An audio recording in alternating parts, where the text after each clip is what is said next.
Forget frequently asked questions. Common sense, common knowledge, or Google. How about advice from a real genius? 95% of people in any profession are good enough to be qualified and licensed. 5% go above and beyond. They become very good at what they do, but only 0.1% are real geniuses. Richard Jacobs has made it his life's mission to find them for you. He hunts down and interviews geniuses in every field: sleep science, cancer, stem cells, ketogenic diets, and more. Here come the geniuses. This is the Finding Genius Podcast with Richard Jacobs.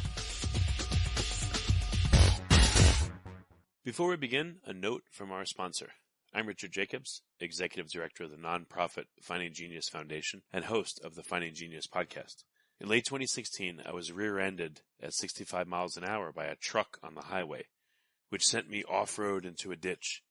The impact of the collision gave me a concussion and other injuries. At the hospital, a CT scan showed that I had thyroid nodules, which turned out to be cancer. It was then, when I had a biopsy of my neck, that I realized even if I was a millionaire, I wouldn't want a second or a third biopsy due to the pain and the invasiveness of it. And appointments at that time for thyroid experts were 3 to 6 months out. And I was worried about dying now, even if that was irrational. So because of this, I've decided to raise money to conduct a literature review on steroids, on the causes of anxiety and depression, a condition that affects well over 50 million people in the United States and hundreds of millions worldwide. Our goal is to create a codex, a guide that reveals all possible treatments for anxiety and depression for people that live with the condition, or for loved ones that have it, as my wife and my son do. To find out more about our fundraiser, visit findinggeniusfoundation.org and click on current initiatives. And now, to our guest.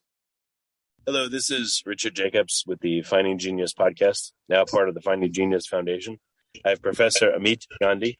He comes to us from the University of Wisconsin and also Microsoft. He's an applied economist specializing in industrial organization and econometrics, which I don't know what that means, but I guess it's using numbers to describe economic principles is my guess. So we're going to talk about his work. So Amit, thank you for coming. Yeah, no, thank you for having me. And one small correction there is that I've moved from the University of Wisconsin to the University of Pennsylvania, but did used to be at the University of Wisconsin, which is a beautiful university located, of course, in Madison, Wisconsin. But both excellent places. Oh, and are you now at the Wharton School of Business in Pennsylvania, or where are you? Yeah. So I'm an appointment both in the economics department in the college and the marketing department at the Wharton School. So it's a two department sort of existence. But yeah, it's very exciting intellectual home to be located.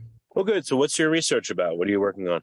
I do really a lot of work at the intersection of using economics and economic principles for real-world decision-making. And so I'm principally interested in sort of bringing data structures to bear on how those decisions get made, whether it be a firm trying to figure out how to price or situate a product in the marketplace, or it may be a government agency trying to regulate or manage laws and policies pertaining to an industry, or it could be a consumer, a household trying to make financial and home life, work life decisions for the household. I think in all those domains there are economic decisions that are central, and one of the exciting sort of innovations of the last 15 years certainly is the fact that there is now data that exists that can be explicitly brought to bear to make those decisions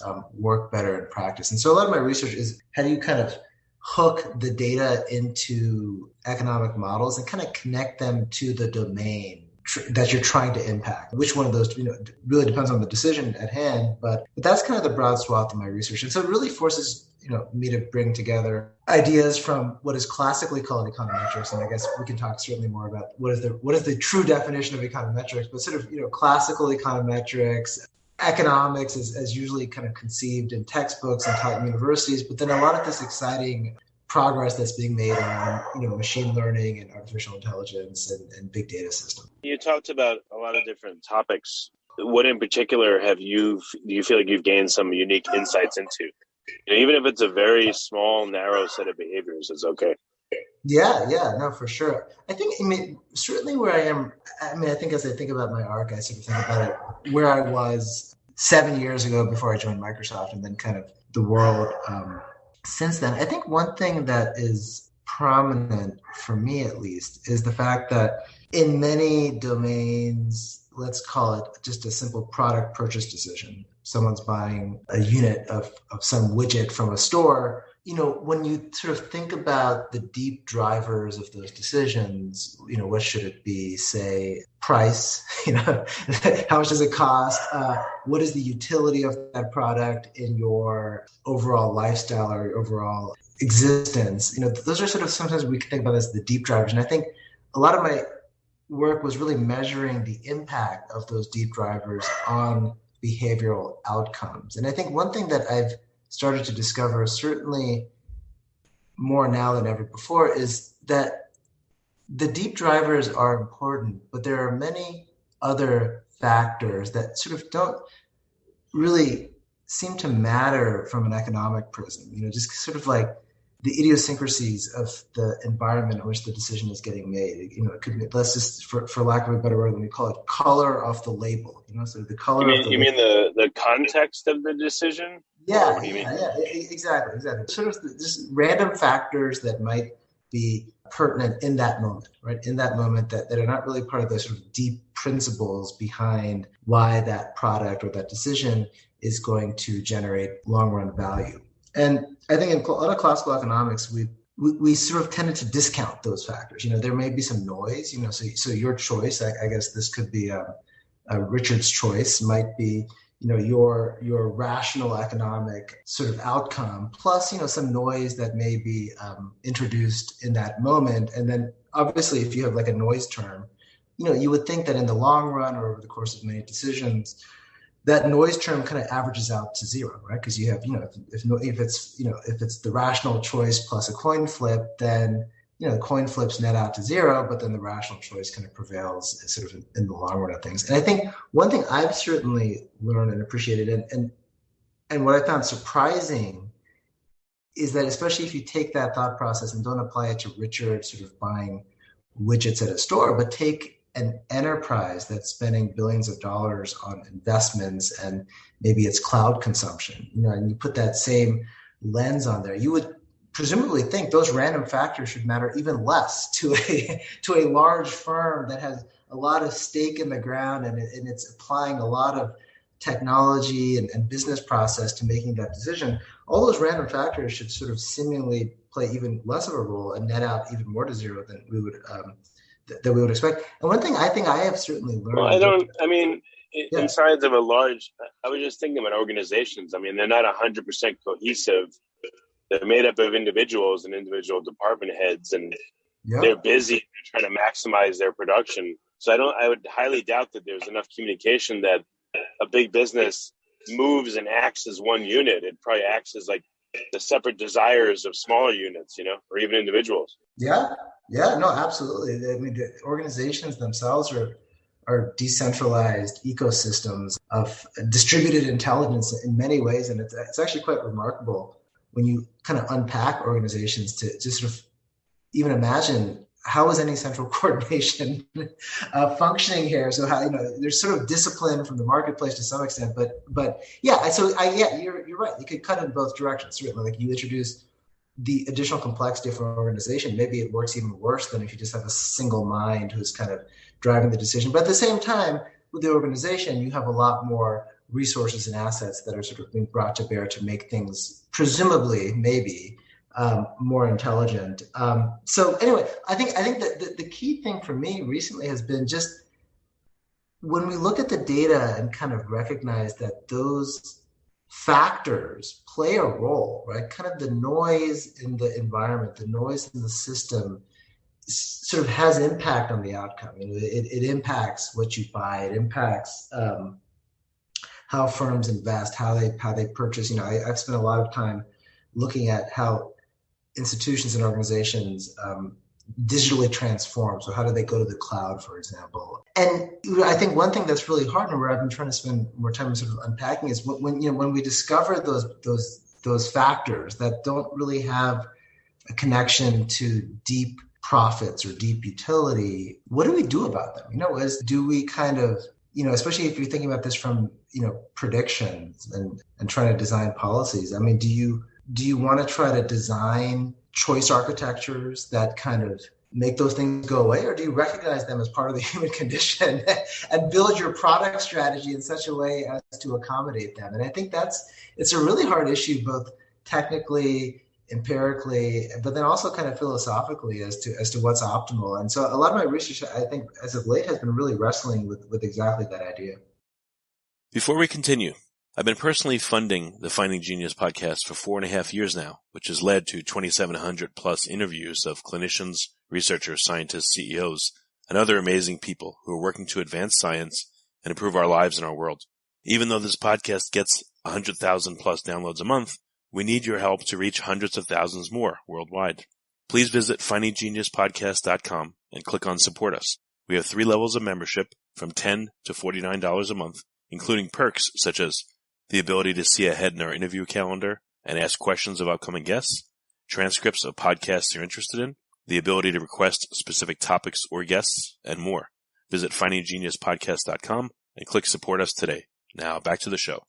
Well, what are you able to add, and at what level, and in what context? Research, are you helping organizations make better decisions, or are you more on the understanding side? Yeah, I mean, I think there's a couple layers to it. One is certainly just empirically understanding behavior is critical to decision making. And I think a lot of the modeling that happens in industry, it often doesn't, it models the data, but it doesn't model the decision agents behind the data. And so that tends to miss an important part of the story. And certainly, I think if you took the position that the world is what it is, Richard acts however Richard acts, and if you are influenced by noise, I'm just going to accept that as part of your behavioral model. But I do want to understand it so that I can design products that suit your needs. I think that's sort of position A, and I think I've certainly started with using that approach. But interestingly enough, it's usually not nearly. I think one learning for me was that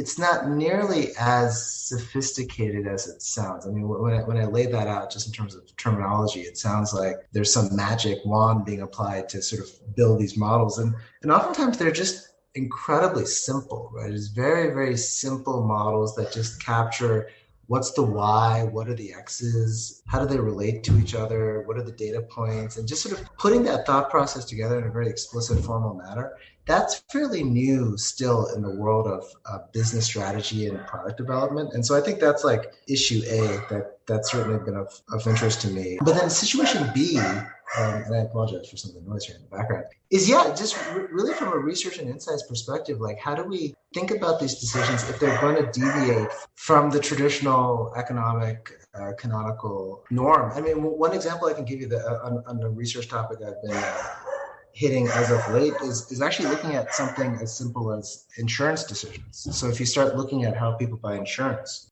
what's the simplest way to look at it is that you have some risk of an outcome happening to you of some sort. So let's take car insurance. You might get into an accident with some probability. Let's call that probability P. And then you can buy insurance to insure against the bad outcome happening to you, right? So that's kind of the basic way insurance works. And so if you think about the rational structure of choice, insurance should be driven by 2 things then, right? Kind of the cost of getting into an accident, what would happen to you, what are those sort of calamities, and then P, which is the probability of actually getting into an accident, right? And so one thing interesting then is how you make insurance decisions can potentially depend on how you understand probability now, right? Like how do you think about risk in your environment would actually have an impact in how you sort of make those insurance decisions. And one simple example is,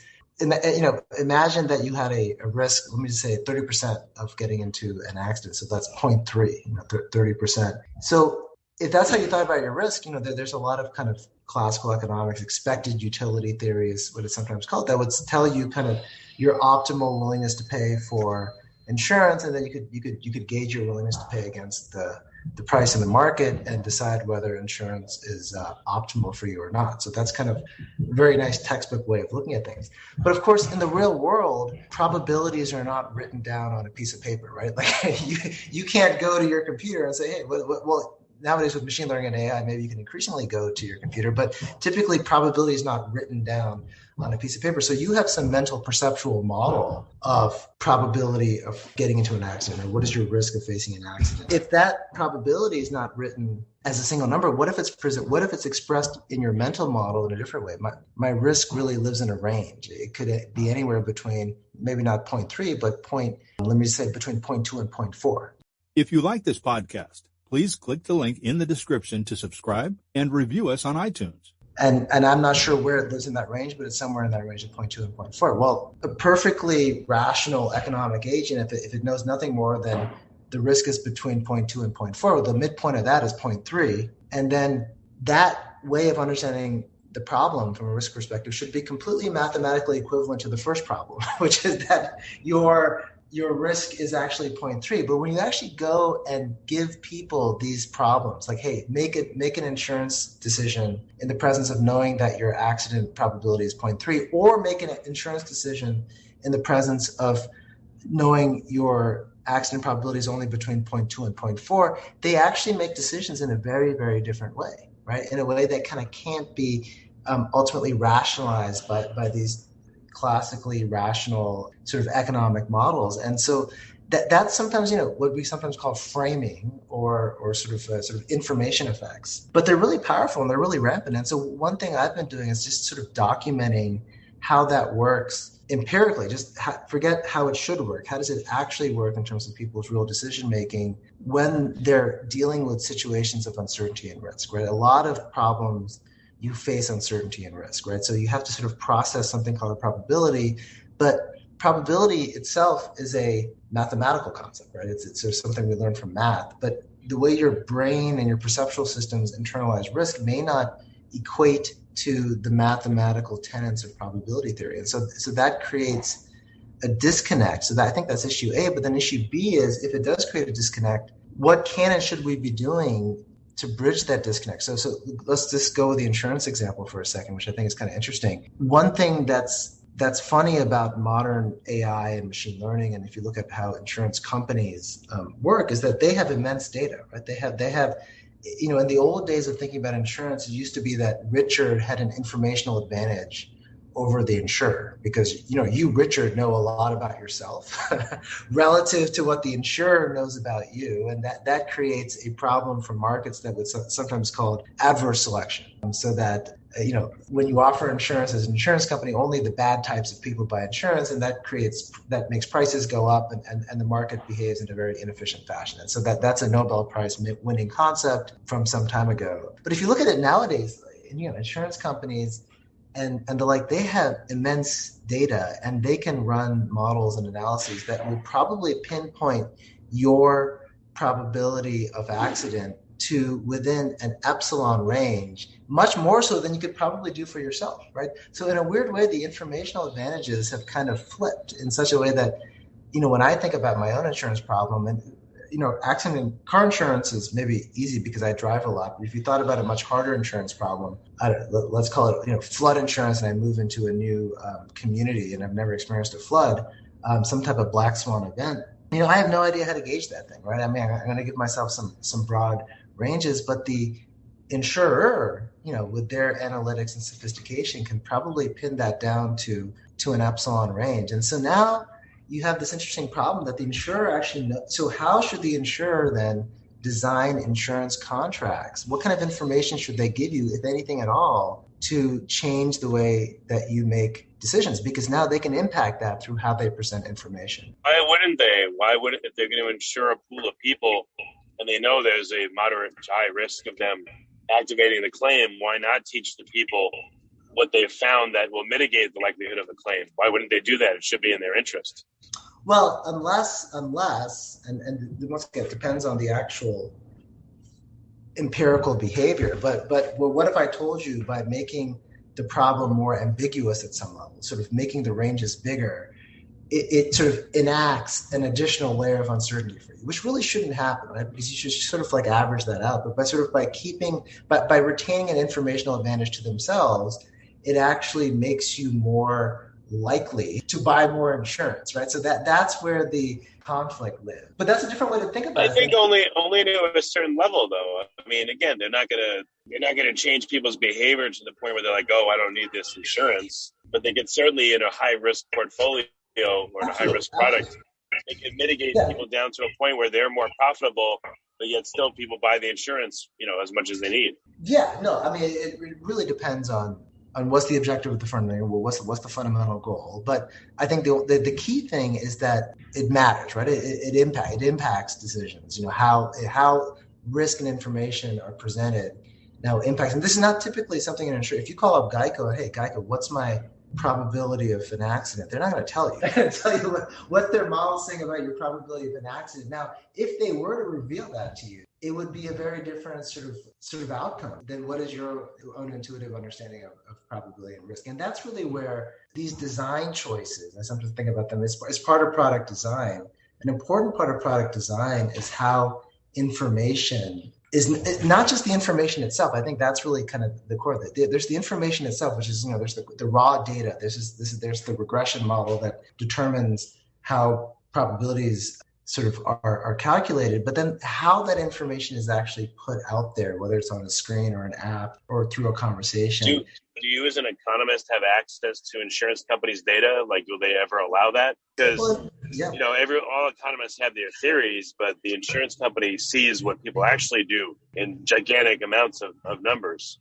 So they would be able to inform economic models and refine them tremendously, I would think. Yeah, no, it's a great point. And I think increasingly, yes, I mean, insurance companies and this sort of what we call sometimes, because everything is now getting connected through technology, so we would call it insurer tech. They will work with economists now, right? And so economists, whether through direct employment or through kind of consultation, will work with economists, and that data exists, right? That data certainly exists. In my own research project that I'm just describing to you here, I kind of wanted to abstract from a specific insurance company and a specific sort of product bundling and look at the problem a little bit more generally, or sort of in a way that would apply to lots of different risk contexts. And so we actually designed an experiment that we administer through a survey. It's actually through a national health survey.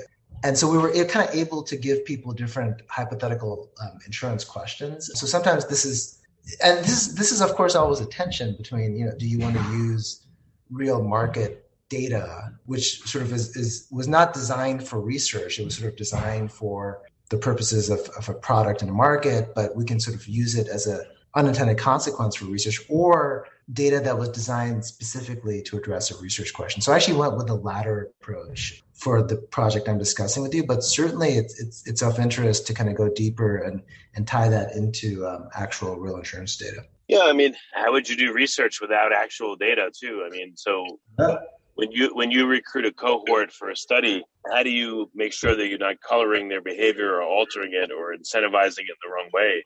It seems like a really tricky thing to do, and it seems like anecdotal evidence would be far more powerful, at least in the world of economics. No, it's a raging debate, and I've been, for most of my research, it's actually been connected explicitly to what we would call sometimes observational data or field data that just comes organically from markets. So it's not artificially concocted in a sense to suit the purposes of the study, exactly for that reason, because you want to study markets in their natural environment. That's actually kind of an idea that came, Milton Friedman, sort of famed economist from the 60s to the 80s, really 50s to the 80s, often talked about economic propositions, are propositions about the economic world as it is, not the economic world as we want it to be, sometimes positive economics. But and so I think it's a big tension, because often the data is not in the form or the structure, it doesn't have the randomizations we would want. So it's a hard thing. So imagine going into a survey, right? So I'm going to go into a survey and I'm going to ask you questions now, and I might even ask you, hey, Richard, here's a gamble, or here's an insurance proposition. What would you be willing to pay? And you might tell me some information, but how am I supposed to know that's real, right? Like, how do I know that's how you would act in a real kind of market economic scenario? I hear a lot of economic studies that are like that, but I don't think they're very informative because people don't know. Why not have them work within a system and then look at what, again, they actually do when confronted with these decisions, instead of like asking them, because I don't know. I don't think people really know. They're not trained to make those kind of decisions. So I don't know if you'll get any useful data. Yeah, no, I mean, once again, if you ask an artificial question, you'll get an artificial answer, right? So you want it to capture real world organic settings that they would naturally encounter. So one way economists and other sort of methodologists have designed to kind of deal with that is to actually incentivize the surveys or incentivize the experiments. So in some way, shape, or form, you will potentially experience outcomes associated with your answer, right? So sort of you want to create an incentive structure that's sort of loosely consistent with what would happen if you were really making this decision in the market. And so I think the key is to make it as sort of incentivized as possible to kind of get your true economic behavior to come out. But once again, like remember, like let's say we wanted to actually have a new insurance product out there in the market, right? Like let's say me and you want to create a new insurance product for, I don't know, Geico or some company that would actually, hey, it's going to change how we present information to potential applicants. We'll maybe give them some risk ranges. You know, how would we collect evidence on how to design that product before the product is out there in the world, right? So in some ways, some of the survey and experimental work is important even as a precondition to having the real market data, at least in my opinion.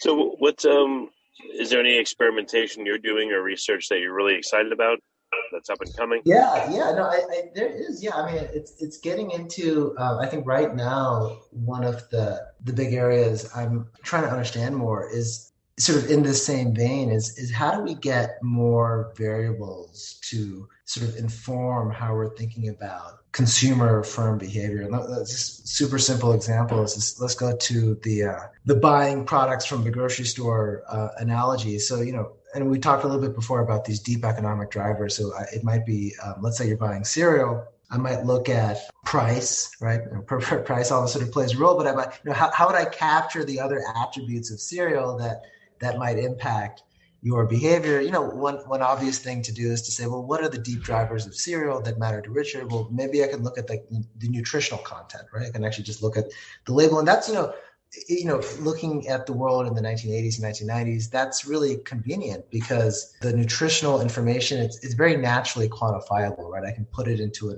table, I could have X variables, and everything's kind of measurable, and it's clean, right? It's a very clean way to think about that relationship. So what I've been trying to understand and do increasingly now is how do we sort of take that same driver's view of the cereal purchase decision and add to it rich, unstructured data. And if you think about when I say unstructured data, I mean really most of the data in the world is not beautifully tabular. It doesn't fit in a nice, clean Excel table that I can look at the columns and I can look at the rows.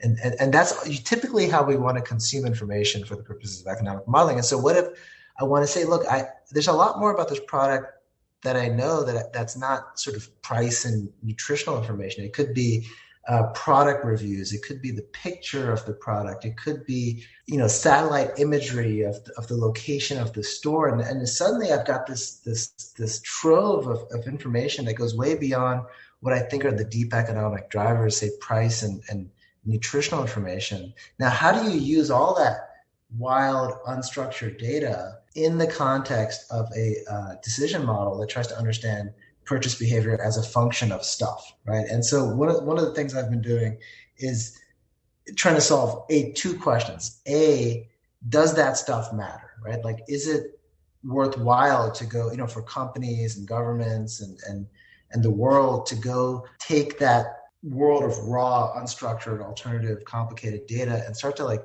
bring it into our understanding of these fundamental economic decisions? And B, even if it did matter, how are you supposed to stick it in there, right? Because I just told you before, it doesn't live in a nice table, right? It lives in these complicated data forms, data structures. It might be in software. It might be sitting in some complicated blob storage. And so, and I think this is also key to a lot of modeling for the future is that, you know, the way we build the models then are going to have to be tied in some ways to the way that the software systems work, right? Because the data in some ways is synonymous with the software and hardware infrastructure on which they live. Now, of course, there's a lot of AI and ML that tries to do similar things. And I think the difference is, you might get a black box prediction that if you put all this complicated, raw, unstructured data on the right-hand side, you get some left-hand side output. But if you ask one of those black boxes, well, why? They have a very hard time giving you an answer to why, because they're not really based on a behavioral theory of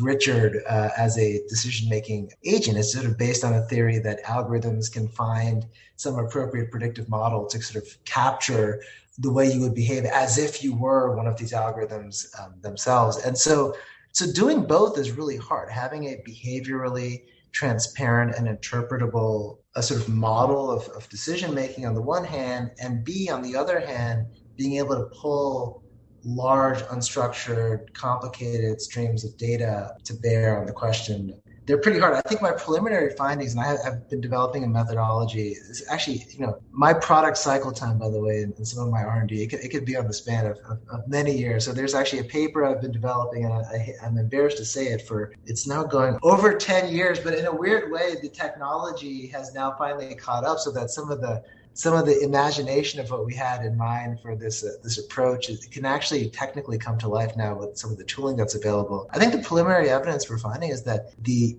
unstructured data has immense content and value, like image data. What does the product look like, right? What is it? And if you understand those things, you can now begin to think about using those in terms of design. Like, how should a package be designed? How should it be presented on the shelves? How should information be put forward, which goes well beyond, the raw nutritional content and the price that for many years we thought were the core determinants of behavior. Well, very good. What's the best way for people to find out more about your research and see papers, et cetera? Where do they go? Yeah, I think I maintain a Google Scholar profile. And so I think if you type in my first name, last name, Amit Gandhi, Gandhi on Google Scholar, I think a lot of papers pop up. I have a website. It is actually under maintenance at the moment, and I need to actually get that pop back up. But please just shoot me, if anyone's interested, just shoot me a mail. We're looking for research assistants, research help, collaborators, industry partners all the time. And so really happy, really excited to discuss further with anyone. Very good. Well, Amit, thank you for coming on the podcast. I appreciate it. Awesome. Thank you, Richard. Thanks for having me. If you like this podcast, please click the link in the description to subscribe and review us on iTunes. You've been listening to the Finding Genius podcast with Richard Jacobs.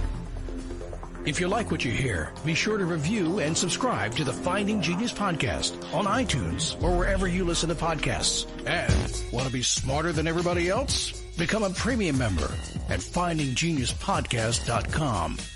This podcast is for information only. No advice of any kind is being given. Any action you take or don't take as a result of listening is your sole responsibility. Consult professionals when advice is needed.